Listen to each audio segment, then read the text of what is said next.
All right, we are here. We're taking first take.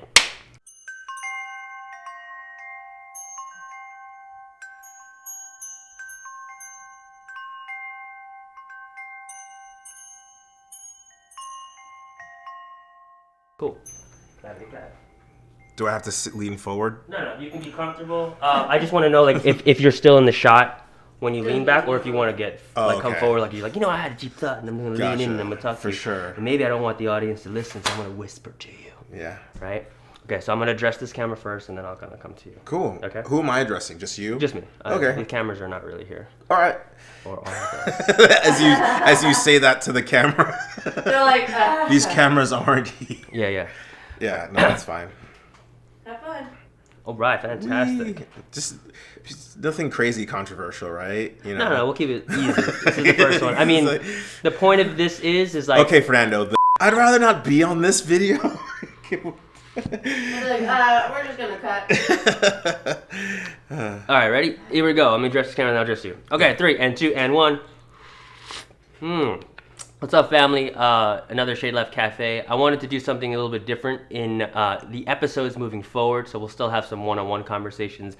But I have some pretty interesting friends in my life, so I wanted to bring them on and have deep conversations. Sometimes they're deep, sometimes they're stupid, but they're my friends, and we kind of go all over the place, like my brain.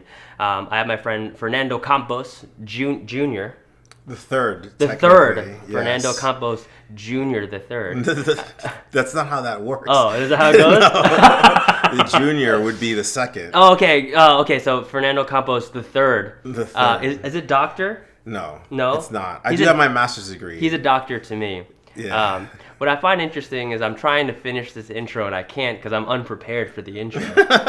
Yes. But that's exactly what I want this to be. I want this to be impromptu. I want it to be natural because I always find that I have these really interesting conversations with friends randomly, and I'm like, I need to record these things. So we'll dive into it. So cheers. Thank you for coming and hanging out at the HQ that my wife Borchin designed, and I take zero credit for making it look pretty. Gotcha. That's it. She's also in the back, so you might hear her chat and cough and talk and all these things. But she's there, and yeah. All right, so let me start off with, I feel like I'm ignoring them. You are. I'm no longer gonna address them. Okay. It's really just I feel like I've been rude this entire time. It only happens in this points when it's after or before. It's like, all right, thank you. All right, guys, I hope that you enjoy. Right, and then like when you're like friends with someone, but they're like with someone that you're mad at, and you're just like, so we're gonna go to the movies, right? Yeah. And you're like completely just ignoring, and it's everyone else. And this is kind of why I want to do this, to introduce my friends to film. Okay. And what that experience feels like, which is, hey, there's cameras in the room, but hey, there's no cameras in the room, right? Can I look at it once? Yeah, absolutely, totally. Okay, so you guys know I'm not ignoring you. This is how genuine he is. He feels bad because you're here, but you're not here. Yeah, it's weird. So I can do what I need to do, but I needed you to know that I wasn't doing that. Okay, so the reason I brought you in for a conversation, I guess like a somewhat introduction would help, but Fernando and I, we go like way back. From dancing days to ministry days to all sorts of post this and post that, and we've always managed to stay good friends, and we've always had really intellectual conversations on various topics and various things. Fernando is a therapist, and I'll let you kind of expound a little bit more on that. Sure. What you do. So yes, I'm a licensed and marriage family therapist here in Florida. There's a couple different categories that basically all do the same. So licensed mental health counselors, licensed social work clinicians. Like basically, I'm a professional when it comes to mental health because we're all educated in slight different things, but my specialty is with marriage, family. So I work with couples and I work with individuals, couples, and families on various topics psychologically to help them improve in whatever way it is. So some people are struggling with anxiety or depression. Some people fight in their relationship. Some people have a teenager and they're like, how do I get them to do the things that they need to do to grow up? And others, so and sometimes it's the teenager like, I have parents. How do I get them to do the things that I need them to do to grow up? Yeah. Right? You know, like it's just this interesting place of expertise and conversation. And I say expertise not coming from a place of like, I know everything and you should listen to me, but I do think that I'm an expert. You know, I've said it before, as there are some therapists and some people in this world that they feel like they have the map. I have the map and you need to follow my map. My map is the map, and wherever you are on your life, like, look at my map and I will guide you with my map. For me, I've always felt like I was an expert map maker. So what I have is a blank canvas, and as I listen to people, like really listen to what it is they tell me about their life or their situation or their stories, I can hear on the map and I can draw like the valleys, and there's a river here and there's a mountain here, and at the end of that conversation, and not only getting to know them, they will tell me, look, I'm trying to get to this lake on my map, and I have this expertise or ability to then take the map that I've drawn from them. It's not my map, it's their map, and I can say, oh, well, if you're trying to get there, you got to go around this mountain. You're not going to get there if you don't go around the mountain or over the mountain. Have you ever considered actually painting for them? Right? That'd be crazy. Like That'd Bob be crazy. Ross. Yeah. It'd just be like stick figures. I'm like, this one is, yeah. But so the long-winded answer is, I feel like I get the opportunity to help make maps for people. And then they tell me where they want to go on that map. And then I help them get there. And this is your practice. This is my practice. Yes, you do this every day. I do this not every day, but that's my living. This is what that's what I do for life. Is do you want to switch jobs? Part of me feels like I would do okay there, but I would make up a completely different map. And like, that map's cool, but check this one out that I made. It's got for a Ferris wheel. Before you go there, check this out. Look what I made. It's a race car ring inside your house. Yeah, that's my brain. So that's kind of like, that's what I get to do. It's really something that, I don't know. I don't even know if the people in my own field understand the privilege that they have for having it. Because it is a privilege for people to allow you into their safe spaces and in the most intimate areas. And I think, you know, life is hard sometimes, and so sometimes you just work and you're like, I just need to get paid because I got to pay rent. But I do feel like our field is this really like specific and almost sacred opportunity into people's most sacred of places and thoughts to talk about it. Yeah. To talk about the one room that no one gets to go into when they come over to our house. Can you go into that room and tell me what you think? Because I really think this room is the reason why we painted all of the walls blue. You know, I really think this is the reason, you know, so being allowed into that space and not only observe it. It's like Naruto in Kurama room. Right, exactly, yeah. Exactly. I get to not only observe that room, but they are vulnerable enough and trusting enough of me to ask me what my thoughts are on that room. And what I love is like the way you talk about your profession. And I always think it's important to hear people talk about their profession in the way that you do, because a lot of times, especially mental health, you know, it's a trend, so to speak, today, right? It's like a trend that we all need to worry about. But I don't think people are talking about mental health in a profoundness. Right? It's always like a suffering. It's always something. Man, it's a hashtag. It's a problem. We need to, and not to say that it is or that it isn't. Right? Yeah. I guess I want to talk a little bit about that stigmatism. Yeah. Right? Like why people feel that way. Why do they have this pushback of therapist? I don't need a therapist, or even the concept of what therapy is without a therapist, right? So expound a bit on that, because I know you have great context on that. I feel like in its origin, there have always been counselors, right? Even in the ages of, you know, of kings and queens, and, you know, back in the day, they would have an advisor to the king. And so the idea of seeking counsel has always been around, but when it comes to it as like a medical necessity, in the same way we look at a doctor or a dentist, I think that's the bridge that has, well, it's been difficult to cross for a lot of people. The irony is everyone understands that mental health is important for everyone except themselves. Right. Like, and the irony of that, of everyone, I ask everyone, they're like, yeah, someone should see a therapist. Absolutely. Should they see a therapist? Absolutely. If your family member, yeah. What about you? Nah, I'm good. Is it more normal today for, I guess you could say, like your medical insurance to cover Yes. mental Oh health? yeah, they cover it. The insurance. I guess my question is, without getting too political, on insurance, Sure. is that it's normal to cover your dentist, your primary, Yeah. right, all those things, and less about the insurance, but more about, do people know that that's a part of health? Oh Right? yeah, and I think even with that, I think they know that they can get mental health support. I think people can know that they have it. It's paid for. One easy place is college. Included in most people's college tuition is a certain amount of free sessions, but I think a very small percentage of the students ever go. Not that a small percentage of the students have reasons to talk to a therapist. We know between the age of 19 to 23 what life was like. And we had questions and problems and situations with boys and girls, and and what better time to go see it. The most progressive people on the planet tend to be the youngest because they're just like dreamers, right? Which is great. So they're young, they're forward thinking, it's already paid for, and they still don't go. Right.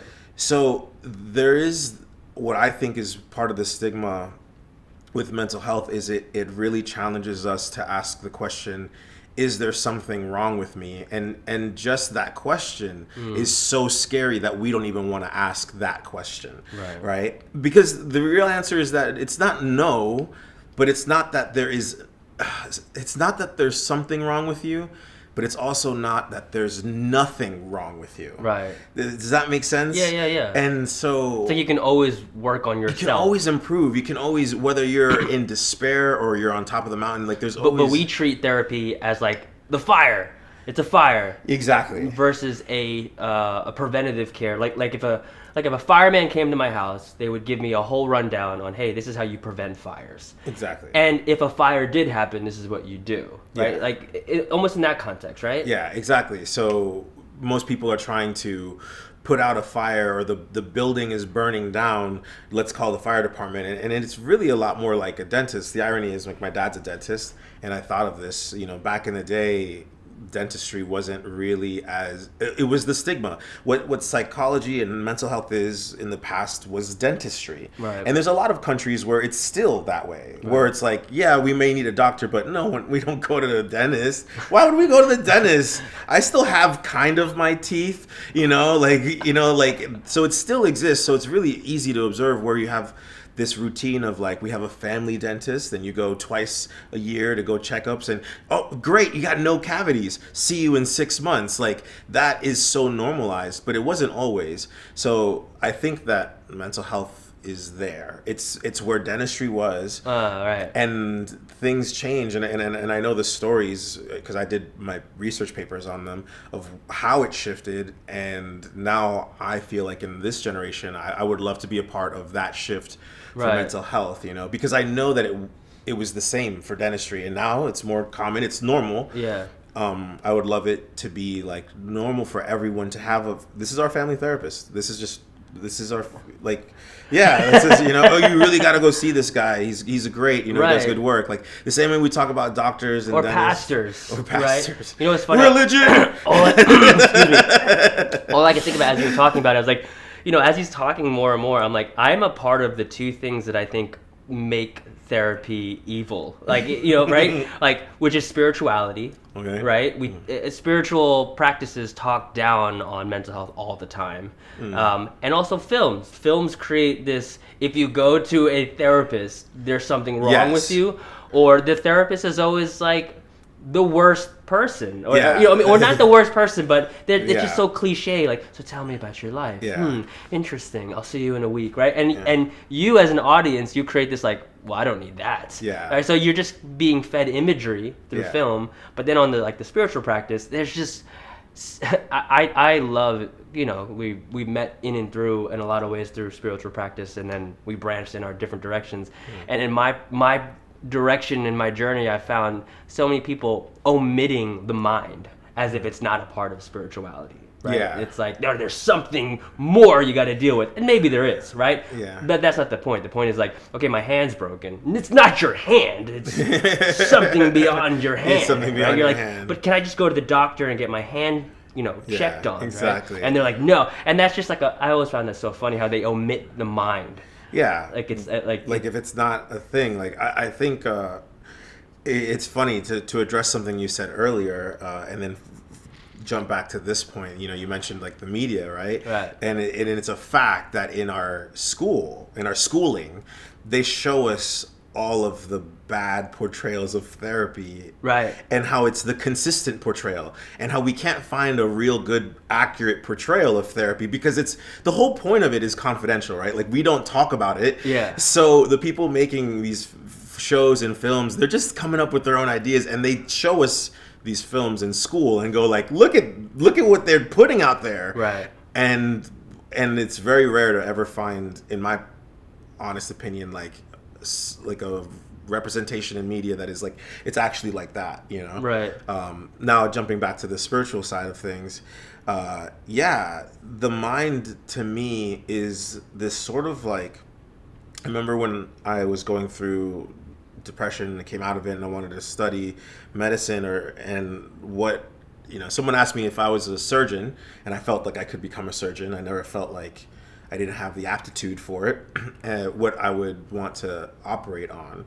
And, you know, there's the pride and the ego thing that's like, all right, like brain, heart, because that's like more noble than like butt cheek, you know, when it shouldn't be, you know, but then butt cheek makes good money, right? And then there's like, what about like athletic injuries? Well, I might meet LeBron James because I'm helping him with his, so all of these ideas of what part of the body and why would I do that kind of came up, and I think I landed firmly on the mind because I felt like it's different than the brain. The brain is this physical thing that, you know, obviously there are surgeons for, but I felt like if I could be the surgeon of the mind, which is this abstract concept, like almost looking at the mind as an organ, but it's an ethereal organ. There's nothing, but there's something. Yeah. We all get it. When I say those words, you know what I mean, that there's this organ called the mind. And the only way you can perform surgery on the mind is through ideas, through conversation. So like my tools are words, and I'm just like, and you were traumatized here, and they're like, oh my, and they see and they feel better, and they're, you know what I mean, and I'm like, awesome Operation. Yeah, exactly. So it is a part of that as well. It's really, I think the mind is the most beautiful blending of the physical and spiritual, because it is physically impacted by the brain. Like the brain is where it's like held, so to speak, but then it's also spiritual and conscious and living and not just like the organ itself. You know, it's just a very interesting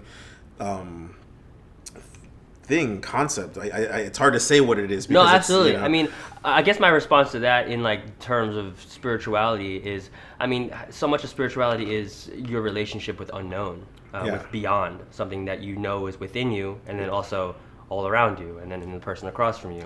But it's like this, like I can't touch it, but I can, and I guess you can relate to that as conceptually subconscious to some extent, right? And then even beyond that, right? And I found like through practices like meditation, you realize like, oh, there's something happening that I'm not in control of. And Yes. you just kind of sit down and you look at your thoughts, physically, metaphysically, whatever you want to say, and you're just like, wow, those are thoughts, those are ideas. They're still going. Wow, there's a lot of them. And if you don't know how to sift through them properly, maybe you should see somebody Yeah. that can help you For sure. sift through it. Yeah. Right? No, absolutely. Yeah. And I think it's interesting because when we first became friends in a interesting our journey has been Yeah. in and out, and I had a point where I seeked a therapist, but for me it was more about handling my ADD more than anything, because I felt like that was the root to a lot of my depression, which I still think it is a huge root and cause to how I react into the world, but I don't think it's the only thing. Anyway, I say that to say because since our relationship has grown, there's a part of me, which is not true, and don't do this, I've always been like, I have Fernando. So, why do I need you know what I mean? And it would always be like, okay, figuratively speaking, I have a friend, and what if he was going through, what would you tell them? Yeah. And then I'm just observing what you would say to them, but it's not about me. Exactly. And then I'd be like, okay, cool. That helps me with my map that you drew. Yeah. And I'm just going to add some things to Yeah. it. That's Yeah. how I feel it goes. Do you feel like that's something that happens personally? Like with your friends, with your family? Yes. Because it's inevitable. Yeah, absolutely. People either have a person they go to or they can't go to anyone. Yeah. Like there's never that option of like, isn't there this place where people go where somebody and Yeah, we're like, right. yes, and then there's somebody for her, there's somebody for him, there's somebody for everybody, but I go to my mom or my dad or my this or my that, and even if we have a therapeutic friend, and then I see, like whether it's through like a conversation here, you could set up cameras, we can basically have a session and still you won't go because you have a Fernando. Yeah. Well, So- okay, this is tough. This is tough though. This is tough because Yeah. I do consider you, and this is not to totally big you up, I consider you a genius in your own right. So it's tough when it would be like, I got a car mechanic and you're like, you could see another car mechanic that's not your friend, right? And you're like, yeah, but my friend's pretty good. So, Yeah, and that's not right, because also too, and maybe you can, explain a little about this, but why it's important to have someone out of your circle. Yes. Right? Not only important, but like necessary. It's not even like a possibility. So in an arrogant way, because I will identify my own arrogance, like I recognize that this is a field that I truly am passionate about. And with that passion comes the desire to improve and to be better, the same way LeBron James is passionate about basketball, but that pushes him to train. So I recognize I am good. I'm not scared to say that about maybe basketball. I wouldn't say that I'm a good basketball player, but I know I'm a good therapist. I know I care enough to be good at what I'm doing. And with all of that and that arrogance that I have within myself that says, Fernando, you're really good at this, in your goodness of this, or if you want to go one step further and be more arrogant, like your greatness of this, you still can't be his therapist, because it needs complete disconnect. Right. It needs this Like non-biased. unbridled, unbiased, like completely detached bubble of space that just can't exist between us. No matter how good of a therapist I am, I cannot make that space, because I still come over and watch dance videos. I still come over and talk to you guys and spend time with your child, and I'm in the bubble that already exists. That is your life, Right. And because I'm in that bubble, you can't leave the bubble to talk to me. You can only stay in the bubble and talk to me. Right. And that's necessary for true therapeutic relationship. There needs to be like as much of that like freedom to know that I could curse this person out. I could tell them that they're an asshole, or I don't know what the rating is for this, but I We're can, New Yorkers. Yeah, exactly. I can call them that, walk out, and never talk to them again, and there's zero repercussion. Right. Like granted, they might not want to see me again, but I can be that honest I can be that honest, and that's the thing that will always be. Was he that honest? Was there a bias? Am I saying this because I'm his friend? Am I saying this because it's, and I do think that I'm good enough to truly try my best to speak unbiasedly, and even assume that I might have, but I'm smart enough in the field to know that it's something that if I was being biased, I wouldn't be aware of it. Right. And that's where that That's wall good. is. That's good. That's You know, really because I'm biased, right? True. So that's where it's like with the me, and obviously we can always talk about anything, and I will always give you my insight and my thoughts, and I think those can be good, but I know that they're not therapy. Copy. And that's where I'm like, even if you have someone like me in your life, talk to a therapist. I talk to a therapist. It's hard to talk to therapists sometimes for a lot of different reasons, but I encourage other people so much to do it that I also do it myself. Right. And most therapists do it for themselves because they also realize no matter how educated we are in this, no matter how much like we are in the bubble, we need a place to go, just like everybody else. And it's so much of respecting your craft. Yeah. And if you don't have an utmost respect for your craft, I don't think you'll get the same balanced relationship on the other side. Yeah. Right? Yeah. All right, let's take a break. I was gonna say that I was thinking that, but then I was like, that might not be. I didn't know the audience level, so I was like, if I curse, if I don't. Oh, wanna, yeah. This is shit left. Are we starting again? Yeah. Okay. No, we're not starting over. We're just going to continue where we were. Oh, so the break's over, is what I meant. Yeah. That was a fast break. That was a Yeah. I was like, that's a. You don't want to break the conversation too much. Yeah. Okay. Okay, so you were... I always have been told, I guess, in my journey of ministry, although I can't really claim the title because I'm very inactive in as far as inside of the walls of a church. But I was always told that every pastor needs a pastor, right? Mm-hmm. And I think it's important that any professional says that they also need professionals. Like a doctor still needs a doctor, right? A mechanic still needs a mechanic. Even if they could do it on their own, there's probably things in their life that they just don't have the tools at home to do, Gotcha. right? I was like, that one I wasn't sure about because the Right, mechanics well, are like, but yes. I mean, I understand they're- that idea. There's like I guess you could say like there's a truth that you can manage a lot of things in your life. So I don't want to take that right away from anyone. Yeah. And I think that's a part of the human experience.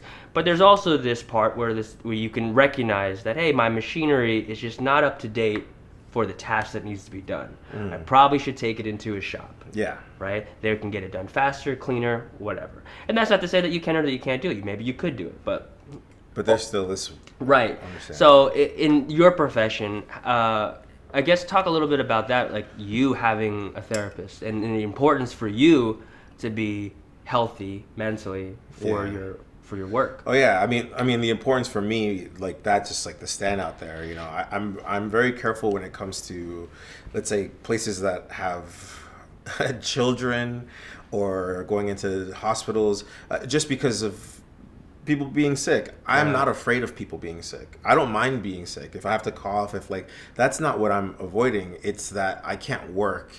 I can't think if I'm sick, and if I'm sick and I can't think, that means I can't work, and that means like all of the people that I meet all week long who are coming to me to talk about some of the most sensitive of topics will have to wait a week to find out what they should do about their relationship. How do they overcome this sort of anxiety? And so like my awareness of that says, hey, be careful around areas or elementary schools, anywhere where sicknesses are easily passed on, not because you're afraid of being sick. Right. I'm afraid of what being sick means to the people that I get to work with. Right. And that also works mentally. Work. That means that if The master of metaphor. Thank you. Thanks. Yeah, it just came out, you know? It's, And I was like, as you're saying it, I was like, yeah, I should be careful where I go. My son is in school now. Gotcha. So like, yeah, mentally, if I am not where I can be my best, if I haven't resolved issues of the past, forgiven issues of the present, or, you know, like dealt with like my own stuff, like that also spreads to my clients. Right. And so I have to work just as hard to make sure that I'm mentally doing very well so that I can do the best for them. I wish I could say that it was there regardless of them. And maybe that's what we're asking people to do. That's very difficult, is to have that level of responsibility that you would have for other people, for yourself as well. Right. They say that, if a person gets sent to the doctors to take a prescription, that they will often delay the prescription or spread it out. Like, they don't follow it to the T, right? But if a parent takes their child to the doctor, or their dog to the vet, and the vet says 2 times a day, like, they will follow those instructions to the T, because they feel responsible for that child, but they don't feel as responsible for themselves, right? I do think of my mental health, and if I'm being honest, it's probably largely because I know how many people are going to be affected, how many people I'm responsible for. But I also believe, I would like to believe, that without that factor, I would still see how important it is for myself. And that's what we're asking people to do, is not only to be responsible for, what they do in life and their kids in that way, right? A mother's mental health is going to affect her children. It just is. A father's mental health is going to affect their children. So not only seek it for yourself, but also use, if it helps, the motivator of the people that you love that are also affected by your mental health, and not in just like a you're mean to them kind of way, but in like a they care about you. Yeah. So get it done. Man, you're opening a door into my psyche, and I'm like, oh, should I go through that door right now? Because it's true. I mean, not just in your profession, but anyone's profession, of just how well you are. I think about if you were to stand on a stage and hold a microphone, and if you're just not in a good place, what that can do to people. And you don't know where they are and where they connect dots. And I think so much of entertainment, so much of teaching, so much of anything that someone's on a platform, people don't consider that as much as they should. So from filmmaking to actual theater to even people that just hold a mic to give motivational speeches, like where they are mentally. So I'm like thinking, like, man, before you talk, before you put anything together, where's your mind at? Where's your mind at? Right? Yeah. Because I've had these moments where I creativity is an interesting thing. You go into this creative practice like, oh, I'm gonna go do this, I'm gonna create, I'm gonna wake up every day, but it's not a sport. You can't treat it like a sport. Doesn't mean you can't have repetition and structure, but you have to recognize that you're not always gonna be your best in those time slots. Yeah. So you need to create like a counter, like a counterpunch to that when you are not going to be in there. And sometimes it's just saying, not today. Yeah. If I'm being honest, there have been days where I've had emotional situations going on in life where I canceled my sessions. I knew that I wasn't going to be present. Right. I knew I couldn't risk a teenager telling me something and not being present for it. Right. Because that took courage on their part, and it requires responsibility on mine. And that's not to say that you have to be perfect to be effective or to be meaningful, right? But in all the areas where you can try to account for them, right? So the misconception that you have to be a perfect person to be a therapist or to speak positive things into someone, like, no, none of us are. We all have stuff that we can work on. It's just being aware that it's worth looking into or being aware of. Right. And there are times where it goes below that line where you say, actually, not today. Like, it's going to actually be potentially more harmful today. Right. Even from a therapist, it might be more harmful today. In the same way that if I have COVID, not today. Not a good not day today to hang come. Yeah, it's just not a good day, and maybe because of the way it's affecting how I'm thinking, or I'm like, more foggy minded, and I can't work my metaphors the way that I work. Like, it's not that it's going to be a bad situation, but it just might not be worth the time and slot today. And so it's honest, and I think that's got to be a tough struggle too, because there's also this urgency that you have with your clients, or with your community of people that you're working with, that you're on this, like, let's keep this moving. You're a coach in a lot of ways, a mental health coach, and then there's like, hey, today we got to take off, right?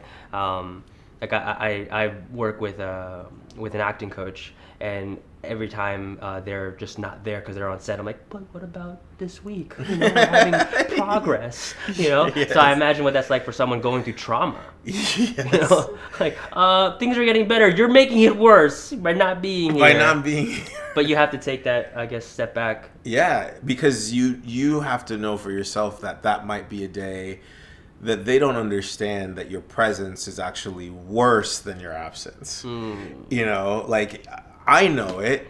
They might not like that I'm absent, and I also understand why they may not like it, or, you know, but I know that my presence would have been worse than my absence, and it's the lesser of two evils in some cases. I'm going to use that to get out of, like, important meetings. You guys have to understand that my absence is probably more important right now than my presence. That's a good line. I know. I don't know. This yeah. is why you can't give good lines to storytellers, because they're storytellers. That's cool. That's a really creative way of using that. I know, it's bad, but this is the problem of my profession Yeah. of storytelling. Is I think we've talked about this when I first worked for news. One of the things that left me scarred was my producer telling me, never let the truth get in the way of a good story. Yeah. And it's one of those like, oh, that's lies, but you're like, but we watch nonfiction and fiction all the time, and it inspires us, so it's good and it's bad. It just depends on how you use it. Yeah. But then you just put it in the context of news, and you're like, Yeah. Gotcha. Yeah, it does have that interesting vibe. But yeah, man, I don't know. It's really cool to be able to do this with you, and even in that moment, and hearing you take that, what I like just expressed, and then finding another story to tell that same phrase to, is one of the reasons why I really want to make videos with you. Is Right. that, like, in the same way how I'm aware of mental health things and the stigma, I'm also aware of my own limitations in that I'm not you. Right. I can't see through that artistic lens, or I should say I can only see through my artistic lens. I can try to imagine others. Yeah. And you are someone whose lens I think paints beautifully.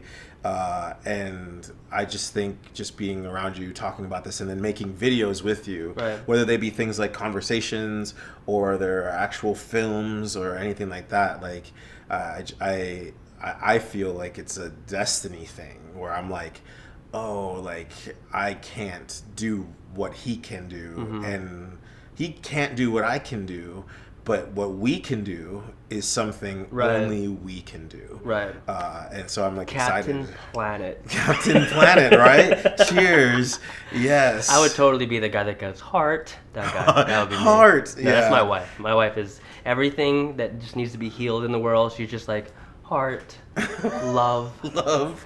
I don't Yeah. care what side you're on. Yeah. Love. That's Yeah. it. Not to make it dark, but you notice he only used that on animals. Like animals, heart, squirrels would run. Heart, deer, bear. Yeah. Human, heart. They're like, meh. Does that mean? I think that's the spiritual journey of a human being, is to be so afraid of your own heart. Yeah, not once on the show does he point it at a person ever. He's like, they don't have. You over there, squirrel, help me. Oh, man. Right? Because animals are more in tune with their soul. I don't know. That's it. It's an interesting concept. Oh, man. Okay.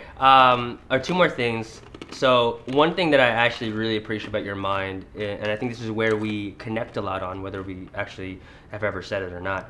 I'm the type of person that is what I would consider by the book, in between the lines, and what was it before the book. Okay. Right? Like, do your due diligence studies. What does it say? But in context, what does it say? Which is in between the lines. And then also, throw the book out. What was this before the book? Yeah. What So- made the book, essentially. Right. So I have that within art. I have that within dance. It's like, yeah, dance was this, and hip hop was these categories, or you do this foundation, but then you're like, yeah, but they just figured it out too. Like they, right? So there was an essence before, but then even like learning a move out of context or something, right? You're like, now it doesn't really make sense into what you're using it for.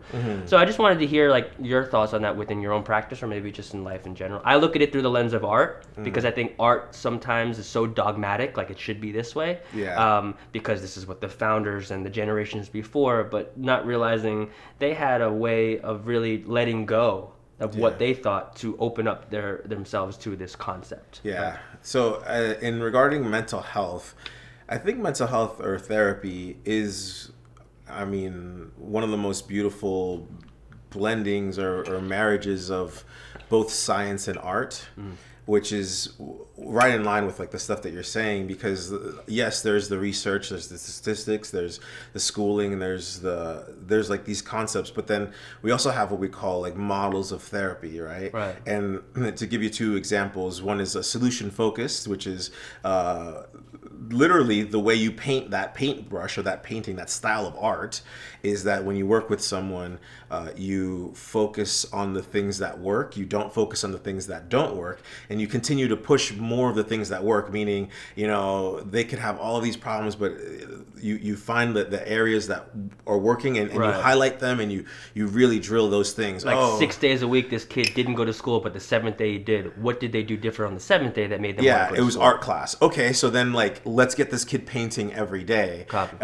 So that's solution focus. And then you have MRI, which is kind of the opposite. It is it's the idea that the problem isn't actually the problem, it's that I can't find a solution to the problem. And so most people, they have like their option A, let's say lose weight, work out. Option B, diet. Option C, go to the gym. And they try option A and option B and option C and option A and option B. So the problem isn't that they can't lose weight, it's that they're stuck in this loop of A, B, C, A, B, C, and that A, B, C is very frustrating. So you don't necessarily have to find a way to help them lose weight. You have to find them other options other than A, B, and C, so that now they're experiencing D and E and F, Right. and the loop has broken, and just the breaking of that loop might change the way they feel. They might lose weight, but they also might not, but they might feel better because something else has occurred, and you're just breaking that loop. So that paintbrush is look at the bad and the loop, and I add more options. It's science and it's research, it's artistic in its approach. Right. And that's where I fucking kill it. Right. Because I am an artist. I've always been a performer. Well, we met through dance, Yeah. but also when you were dancing, you were also doing theater plays, stage acting, writing your own plays as well. Yeah. So Yeah. So that's where like the metaphors and the things come from, is all of that time that was there. But Right. but there was something I always felt about that world that was not me. I wasn't feeling this. What I feel in therapy, I couldn't feel there. Right. It was beautiful and fun, but it didn't have the same kind of impact it has on, like, let's say my soul or my spirit or whatever you would like to call it. But then going to school and then seeing there are people before me who have read and studied, and let's be honest, psychology is a field that is understudied, meaning there's not enough research on enough different of peoples, because the original psychologist or the information we have is very Eurocentric, right? So yeah, so like imagine if we did a study and we called it a study of Americans, and all we Right. did was ask people who live in South Florida. That is not what America represents. Right. Like, you ask a bunch of people in South Florida, that is not how America feels. Right. That's how South Florida feels. So to understand how America feels, you have to ask people in Iowa and Arkansas and California. wide variety, You have to have range. right. And so the original therapy books and manuals were honestly more Eurocentric. They were studying not African Americans and communities, not Hispanic American communities. All that to say that when you talked about like not only knowing the book, but knowing what made the book Right. is important. so that you can continue to study more and continue to ask the right questions. Yeah, it's of the never right ending. people. Yeah, and it's still growing. So that's where the science part of it is, where it's like we need to do more research. We need to ask more, and people need to be willing participants in those researches, right? Right. If we're not really willing to even go to therapy, how many people are willing to be asked a survey, right? You've been to Publix if you live in Florida. You've been to like and someone's like, hey, can you answer this survey? And we're like, I got things to do, right? Yeah. So it's, I mean, as you say it, it just reminds me of like the spiritual groups, which I could say that I'm a part of in many ways, which is this truth. This is truth. Yeah. And it's not to say that they're right or they're wrong, but what about the person that has the same feeling of truth? And they're complete opposite. Mm-hmm. Then you say, no, that's not truth. This is truth. Mm-hmm. And that whole dialogue stops people from being curious about another avenue. So they're just about a book. Yeah. Right? Yeah. And I think that's another conversation when it comes to spirituality. But in the arts, in sciences, in professions, I think that's a big thing is when people hold too tightly to what was, and at the same time, people not honoring what was, right? There's like this fine balance, this tug of war that you need both, right? Mm-hmm. I look at it as far as artistically, I would say like the athlete and the artist. Okay. Coming up as breakdancers, there's this athlete. You got to move a certain way. You got to be flexible. Yeah. You have to be strong enough to do certain movements. And that is the life of an athlete, right? Jump higher, move faster. How do I move quicker? How do I be more limber, right? Excuse me. But then the artist is, okay, I see that, but then there's this way. And then I thought of this. And you're like, how did you know that? I don't know. That's something inside of me. Yeah, and I decided to do this with my hand. Exactly. And it's just different. Yeah. So I always look at it as an athlete, you do need to have this repetition of practice and getting better and being stronger and faster and sharpening your tool, and simultaneously know maybe there's another tool. Yeah. Right? And maybe not every situation is that tool, but it's good to have that tool. Yeah. Right? So I guess like the wide variety of study, of practice, and also the implementation of the many tools that you have, right? So I know that there's a lot to say on that one, but I would just ask you, what do you feel in your field are the various tools that you come by personally? So I'll give you an example so that you can expound on it on your side. For me, when it comes to artistic direction, solitude is a big thing for me. I need to spend a lot of time by myself.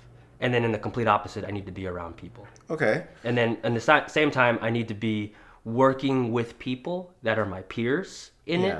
And I need to be working with people that are way beyond me. Gotcha. And then I also need to teach people because it helps me understand. So those are like various tools that I have. Yeah. And it doesn't have to be with people, but what would you have for your artistic medium or your profession? So just to make it clear, not tools that I am giving the clients, but the tools that I use personally. For you, yeah. Gotcha. Okay. That one's, there's a lot, but there's a really good answer, I think.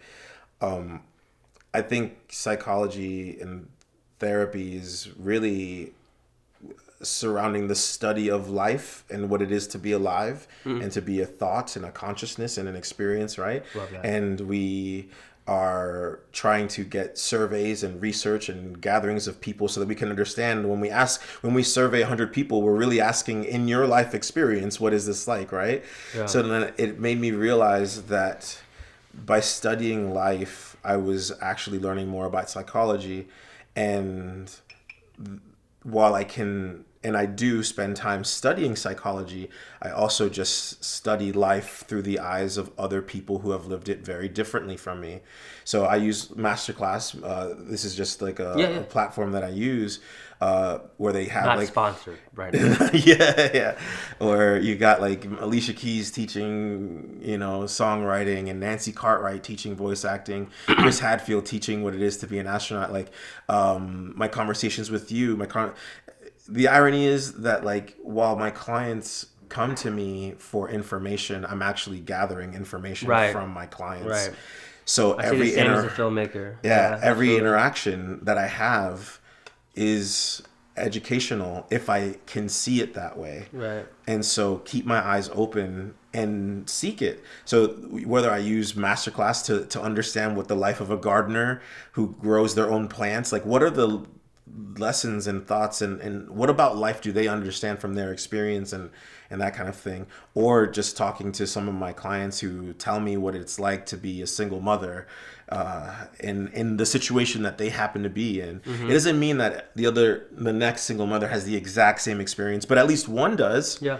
And if one does, another one might. Right. And it's just like keeping a collection of, it's like a Rolodex of all of these different conversations and being like, oh, and then seeing how many of them, this 7 out of 10 of my single mothers have said this. 4 out of 12 of my men have said this, meaning there's 8 of them that didn't say it. Yeah, so you're then doing what your is, own data research. while also doing the work that I'm needing to do, because I'm Right. listening, like when I really am listening to what they're saying.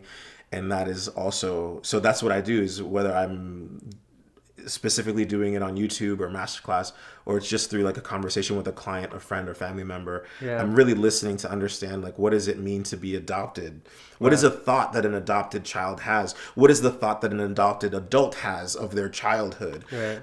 I absorb that information and it just like gets saved. Yeah. Under We should do a conversation where you just interview me about being adopted and put me through a whole Fernando Campos, the third Nice. See, nice. therapy session on camera. Yeah. That would also be That'd be scary cool, because I feel yeah. like I'd be breaking down and it'd be like, is this guy on drugs? He's just subconsciously lifting to the surface and I don't know what's going on. Gotcha. Yeah. I mean, I'd be down to do something like that. Can't call it therapy, but Yeah, it would be a good conversation, a vulnerable conversation. It will be therapeutic to anyone It'd be that therapeutic, is yes. adopted. Therapeutic is safe, right? Yeah, It's right. it's saying Therapeutic, not therapy. yeah. Therapeutic. Yeah, because, there's also laws and rules there too. So, but yeah. Awesome. All right, let's take another break. And I have cool. Let's get the last bit. What was the last thing I just said? If I have to, Okay. I mean, I don't have to. I'll be done soon, shortly. Okay. Oh wait. Okay, cool. What was the last thing we just talked about? We talked about the tools. So one of the tools of mine was Data research and researching, information and yeah. all this. Okay. and then you had one more thing. Yeah. The last thing that I just wanted to cover, because this is more of like a general conversation. I feel like you and I have capacity to like dive deep in and be like, "Are you okay? Let's keep going," and we just go down. Yeah. So this is like a general introducing my friend to an audience, and I think like what's important for me to share in relationship to you, but also to kind of what you just said, is that so much of the work that I say that I am proud of and that I do is also influenced by the minds that are around me, my friends and my community. And it's taken me a while to come to this place where, you always like, man, I need to talk and interview with people that have, yada yada and whatever and famous and this and really what you forget and you don't realize is like there is genius within your own circles. So the way that I treat my friends and my family is heavily influenced by conversations that we've had.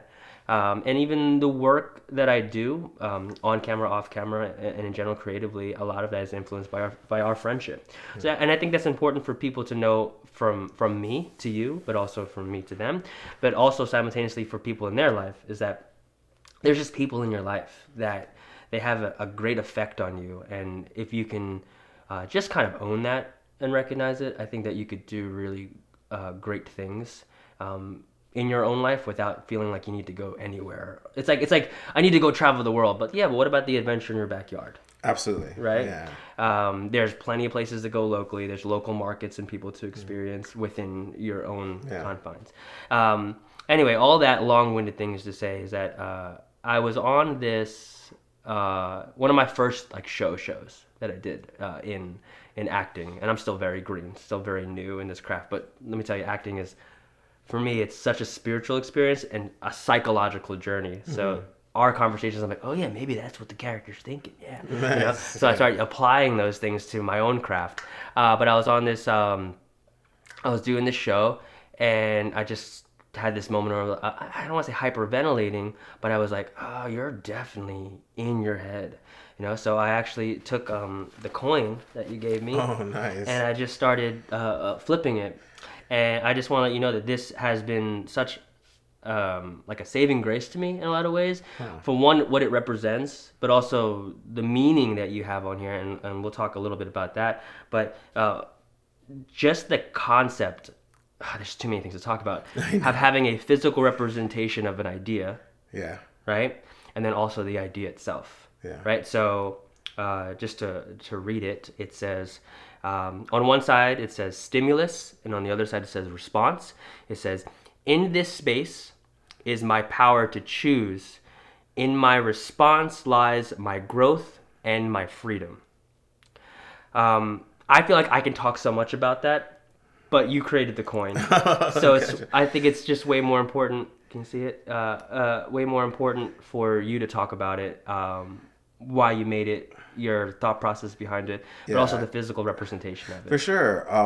Yeah, I noticed one of the most difficult things in dealing with the battlefield of the mind, right, is that the mind is also your friend and enemy, right? When you want to lose weight, that's your friend who's saying, hey, be healthy, lose weight, do what you have to do, right? But then when you drive past McDonald's, it's also your enemy, where it's like, you don't want to lose weight that badly, right? Because it's trying to cope with something. Maybe you had a long day, maybe you're tired. There's a lot of reasons why your own mind would be like, you wanted something earlier, you're gonna want it tomorrow, but for the next 5 minutes you don't.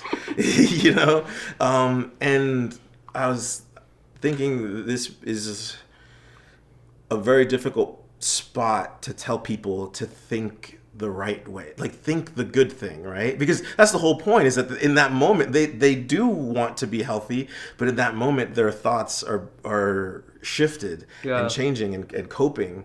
So to tell someone just think healthily, I didn't think that always worked, and we know that for ourselves it doesn't always work. So I was like, as people forget what their actual goal is for that moment.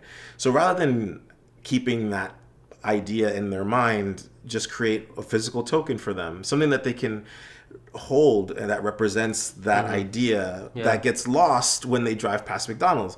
And I originally had told people to just get something for themselves, go to like Five and Below, go to CVS, so let's say you're trying to lose weight, go get a He-Man figurine or a little Power Ranger, something, anything, or go to your own home and make something, a necklace, something, a token that physically represents an idea, that you can remember the token, you can hold it even when your mind forgets. Right. It would be like someone having beads or a crucifixion on their neck or something of that nature. Yeah, right? it's like this representation of an idea. Exactly. Yeah. And you can attach any idea to the token, but the more personal it is.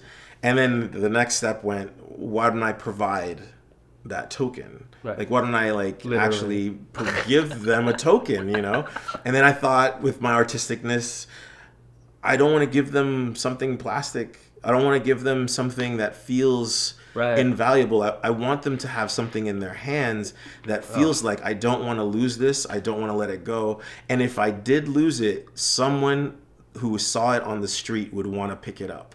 Wow. If I did lose it, I didn't want it to be like a quarter, because people might walk past the quarter. I wanted it to be something that stood out enough that like a stranger would look at it, and if I lost it, someone else would pick it up, and maybe it would pass on to them, even if they don't ever come in the room with me. And then on the other side, it has the name of the office and the logo, the flame of inspiration. I mean, my fascination with this is not just what it is, it's what you do with it. Yeah. It's like she's the in between stimulus and response, like just that moment of like, hey, there's a space in between your decision. Yeah. And it's not to say it's about the decision. Yeah. It's just to know, hey, there's a space. And sometimes that space is just breath. Sometimes it's like, hey, go see your therapist. Yeah. Sometimes it's like, just sit with yourself. Yeah. But there's a space before you decide. And Yeah. that is key, but it's the representation of that. Absolutely. And when you, I think we talked about this. Yeah. That's the sound of a TED Talk. Yeah. That's the introduction of a TED Talk. Yeah. Ding. Yeah. The sound. And you're like, that's very oh. interesting. Yeah. I mean, I don't know if that is But it sounds genius is remotely genius, right. right? Yeah. It's interesting. But I guess like this very thing has brought me to a rabbit hole of thought, which ironically is not necessarily about thought, but it's about no thought. But that's another conversation. But it's just this representation of a movement, but also having something and holding it. Because a lot of times people will have a token of something, but it's something to hold. But it's the movement of what this is, what it can do, that reminds you to stop for a second. Yeah. Yeah, it's pretty interesting, and two things going back to, or maybe even three, going back to that McDonald's concept and the space you're talking about. Most people think that they've grown when they drive past the McDonald's, and I think they grew in the space before they drove past the McDonald's. Right. That's actually where they grew, where they made that, the decision comes from the growth. Between stimuli and response. So that space, that noticing that I have a space right now where I can choose to drive past this thing. And now I'm saying McDonald's. I have nothing against McDonald's. I like McDonald's. This is not an anti-McDonald's thing. Fries. But it could be whatever that represents in our life that we're trying to improve on ourselves. Right. And there's a space where I can decide to pull in against my own goals and values, or I can choose to continue on the journey that I've set on, and creating that space. And so that's one of the things. I would say maturity is, sorry to cut you off, the maturity is one's relationship with the space. With the space. Right. Yes. And then part two, I do want to give credit where so the concept of that quote isn't originally mine. Copy. I did look up, and there are some people who have used it on quote things differently. But it's kind of a debated thing. I can't remember the original or one of the people that it was accredited to, but then that's a reformation of an idea. That's fine. Yeah, so I did want to make sure that at least the words in some of the structure of the wording is in it. What it is my creation is this larger concept, and how I made it the way that I made it, and how I chose to make it. And it's interesting. There's this there's a concept of a token in Alcoholics Anonymous, like AA, these things, where they give this chip to represent their growth, a 1 month chip and a 5 month chip. Right. There's also this concept of a gift giving in between military personnel. So if anybody who's from the military sees that, they understand that, oh, that's a solid piece of coin, because they have their own tradition that they do. It's not what I'm saying, right? But they have their own thing that they do with coins, and it's the marriage of all of these different concepts. And this is what I mean by allowing all of the information to be absorbed in every conversation that I have, that can then produce this thing. And then the third bonus feature is that I made them paint the flame gold. And I know when someone is actually using their coin, because the gold fades. So your coin is silver, and a new coin is gold. And I know that. But if I were to show you a brand new coin, you would notice that the flame is golden. Right. And the more someone uses it, the more that specific color wears off. And it's like a representation of like even the coin knows that you've been holding it. Oh, so this was originally gold? That was originally gold. Wow. And I can see when a client shows me their coin and I see the gold on it, I'm like, they haven't been holding it. Wow. But if it shows silver, then I'm like, they have been holding it. Wow. So the flame starts off bright gold and it fades to silver. So I'm like, clearly it's silver on yours, and so you've been holding it. Yeah, I do. I mean, in the